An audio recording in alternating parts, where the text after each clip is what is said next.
Hi there, that's right, Great and Glorious CB Famous, and guess who? Nick Dutch back on the camera yet again. During my last video in which I asked people to tell me what their beliefs were and why they still had them, someone used the opportunity to ask me why I have tarot beliefs, to which I would have to say, do I have tarot beliefs? This is the way it happened for me, okay?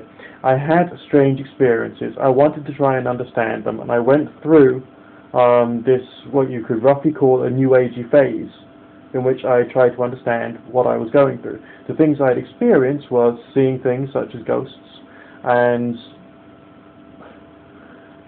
that was weird. In its own right, that was weird. And I also had strange dreams that were like little snatches of time, like about a couple of minutes worth of time, that I was experiencing or seeing.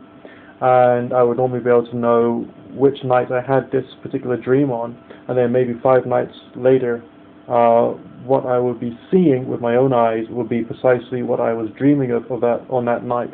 And everything that I ended up saying and other people ended up saying ended up to be more or less perfectly correlated between the dream and the reality, as if like 5 minutes of time was being recorded from the position of my own eyes and being played back to me 5 nights before.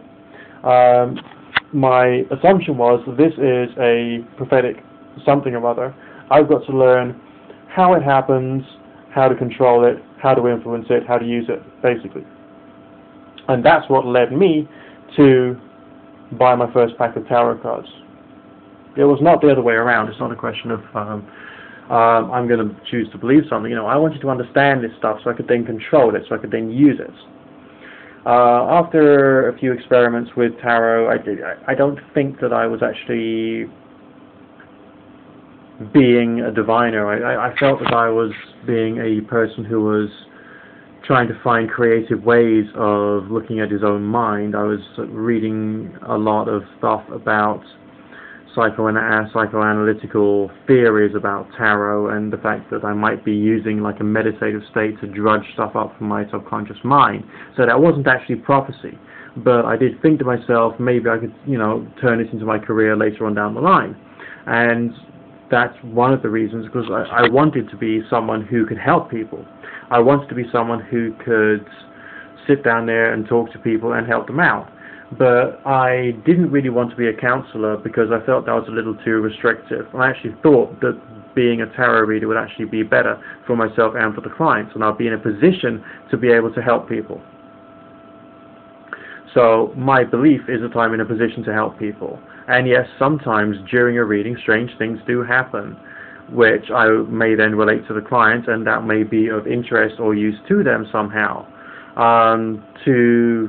For me to turn around to you and say that the tarot is the mystic oracle which will provide you with all the secrets of the universe, that might be going a bit too far.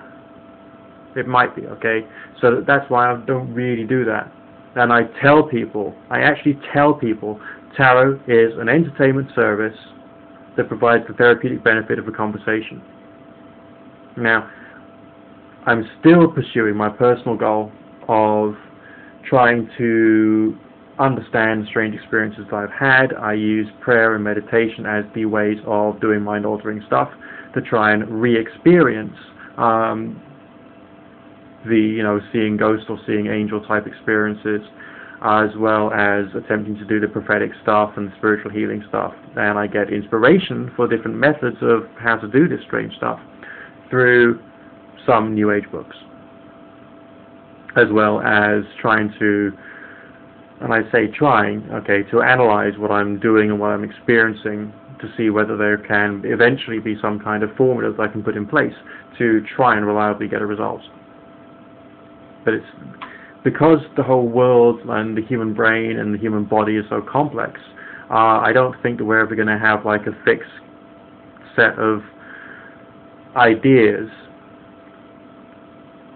that we can then turn around to people and say, this is what you do. It's not like to boil water, take water in a certain type of container, place it on a certain type of flame for a certain period of time under certain atmospheric pressure. It's not that rigidly natural science scientific. It's not a positivistic science.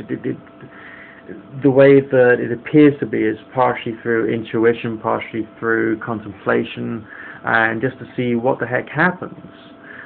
So do I actually have tarot beliefs? I'm not sure if I do. I have tarot question marks that I'm trying to provide answers to. I hope that helps. Bye for now.